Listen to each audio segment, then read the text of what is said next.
One victim let me back in the car. I locked myself out. She opened the door for me. My gun was under the seat. Jordy Brook. In November of 2014, Peter Steer, an Australian cameraman for 7 News, was sent to the coastal town of Noosaheads in Queensland to cover a shooting. On his way there, he was hailed down by a man on a motorbike named Jordy Brook, who disclosed that he was the perpetrator of the incident in question. Steer then called the authorities as he filmed Brook making a teary confession to the crime. Mate, don't be silly. Don't be silly. While waiting for police, Brook had a change of heart and stole the cameraman's car at gunpoint. He was eventually arrested after crashing into a gas station and brought up on multiple charges, including attempted murder and armed robbery. And he just walked up to me purposefully, looked me in the eyes and asked me for a cigarette lighter. Jared Murray. Jared Murray and Gennaro Sanchez were both freshmen at East Central University in Oklahoma in 2012. On December 5th, Murray lured Sanchez into driving him to a Walmart by offering to pay him $20. He panicked, wanted to pull out his phone. I yanked the phone out of his hand, and then he panicked some more, kept telling me not to kill him. This would be Sanchez's last ride, as he was gunned down by Murray in his own car. Kept telling me not to kill him. To make him feel more comfortable, I unloaded the clip, unloaded the bullet from the chamber, handed them over to him, and that eased his nerves. Murray fled the scene but was eventually arrested while attempting to hitchhike to Canada. During police interrogation, Murray quickly owned up to the crime, giving a chilling confession seemingly devoid of any remorse. Shot once, missed. Shot a second time, hit. He was driving 10-15 miles an hour, so it was rather slow. He admitted to planning the murder weeks ahead and believed he deserved the death penalty. Death sentence, sir. And why do you think you deserved a death sentence? An eye for an eye, sir. Instead, he was found not guilty by reason of insanity and remanded to a mental health facility. Earl Valentine. And I don't feel no motherfucking remorse for what I did. While many individuals have confessed to their crimes in interviews or during police interrogations, Earl Valentine basically bragged about his on Facebook. She lied on me, had warrants taken out on me. She drugged me all the way down to nothing. In an eerie live stream in September 2016, Valentine admitted to shooting his ex-wife Keisha and their son Earl Jr. Keisha had moved to Norlina, North Carolina with Earl Jr. in an attempt to escape Valentine after her restraining order against him had expired. In the video, Valentine accused his ex-wife of trying to tarnish his image and claims to have shot her in retribution. I loved my wife, but she deserved what she had coming. Police later tracked down Valentine to a motel in Columbia, South Carolina, but found that he had already taken his own life. We're pretty angry about it, and especially because of the way he's acting over it. Daniel Wozniak. And you will be my true love. A community theater actor in Costa Mesa, California, Daniel Wozniak was arrested in May 2010 after the body of Julie Kibuishi was discovered in his neighbor Sam Hare's apartment. At the time, police were on the hunt for Hare, who was presumed to have fled after ending Kibuishi's life. He's like, I shot somebody. I was not happy about it. It was a fit of rage, and honestly, she had it coming. While in police custody, Wozniak initially denied having anything to do with the crime. So I'm staying there. Absolutely. You're arrested for murder. But after a few hours of questioning, he eventually confessed to killing Kibuishi and Hare, who was a war veteran in a bid to collect his combat pay savings. I'm crazy and I did it. You did what?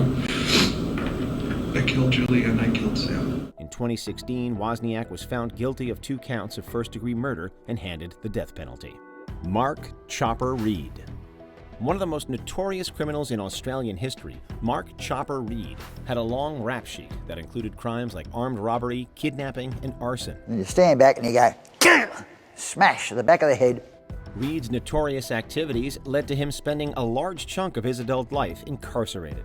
While in prison, the infamous gangster contracted hepatitis C and was diagnosed with liver cancer years later. Put your hand up. Right, this one? Yeah, he went like that. Just before his death, Reed sat for a televised interview with 60 Minutes Australia, where he admitted to having been responsible for the deaths of 4 people. What was your involvement in his murder? Oh, just the bloke that killed him. Perhaps the most shocking thing about the interview, which was granted just 16 days before his death, was the casual nature with which Reed described his graphic crimes. The pub's keg cellar became Des Costello's temporary tomb. Yeah, and he's gone. When you threw, why are you laughing? And he goes. Sean Vincent Gillis. The word monster come to mind. The crimes of Sean Vincent Gillis were so despicable that even he referred to himself as pure evil. Over a 10-year period, Gillis claimed the lives of 8 women in and around the Baton Rouge area in Louisiana. Dubbed the Other Baton Rouge Killer, he was known to perform disturbing acts on the bodies of his victims. What kind of tools did you bring with you for the monster brain? One case, it was a fishing knife. In 2004, he was arrested and charged with 3 murders and ended up confessing to all 3 plus an additional 5. Gillis went into detail about how he would hunt down his victims and the gruesome ways he ended their lives. There was a pipe on the ground. Not even a pipe, it was like a steel rod. Kind of like rebar, but smoother. I just picked it up and smack, smack, smack until she quit fighting. He was, however, only convicted of the initial 3 murders and sentenced to life in prison without the possibility of parole. Ed Kemper. I was getting better at it. I was getting less detectable. I started flaunting that invisibility. A truly disturbing figure, Ed Kemper was responsible for the deaths of 10 people, including his own mother and paternal grandparents. After killing his mother and one of her friends on April 20th, 1973, Kemper called the police and confessed to the crimes. One victim let me back in the car. I locked myself out. She opened the door for me. My gun was under the seat. Of the 10 murders, Kemper was charged with and convicted of 8, for which he was handed 8 consecutive life sentences. And I'm picking up young women, and I'm going a little bit farther each time. It's a daring kind of a thing.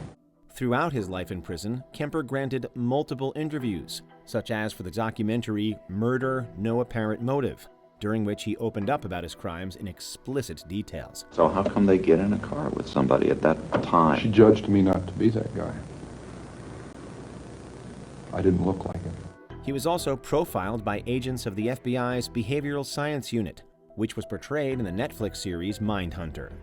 Robert Durst. I am going to go use the restroom, which is right here. The Jinx was a 6-part true crime docuseries that aired on HBO in 2015. The critically acclaimed show was centered around real estate tycoon Robert Durst, who at the time was suspected of killing his wife, Kathleen McCormick, and friend Susan Berman.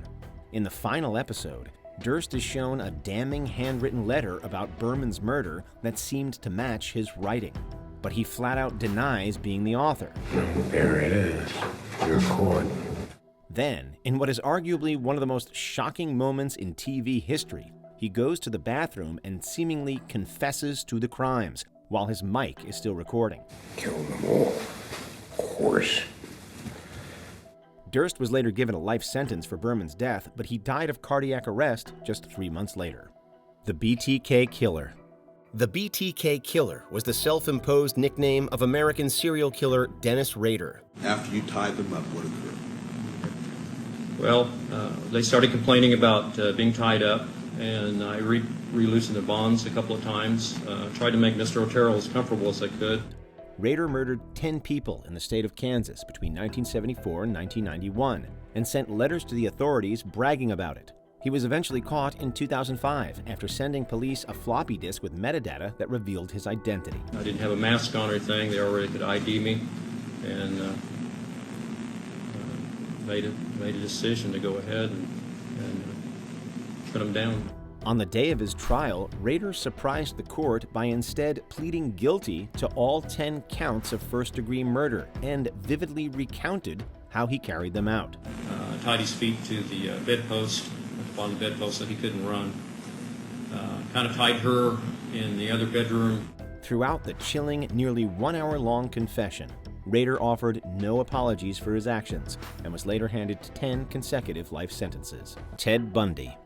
To have been possessed by something so awful and so alien, and then the next morning wake up from it. You'd be hard-pressed to find an American adult who hasn't heard the name Ted Bundy. The infamous serial killer claimed at least 30 lives over a 4-year period, although that number is believed to be much higher. After he was caught and sentenced to death for 3 of the murders, Bundy appealed the decision up to the U.S. Supreme Court to no avail. On the eve of his execution, Bundy sat for a taped interview in which he admitted guilt to the crimes and described the true nature of his murderous tendencies. For the record, you are guilty of killing many women and girls. Yes. Yes, that's true. A few hours later, Bundy's reign of terror came to an end when he was executed in the electric chair on January 24th, 1989. That I can't begin to understand the pain that the parents of these children that I have and these young women that I have harmed feel. Did you enjoy this video? Check out these other clips from WatchMojo and be sure to subscribe and ring the bell to be notified about our latest videos.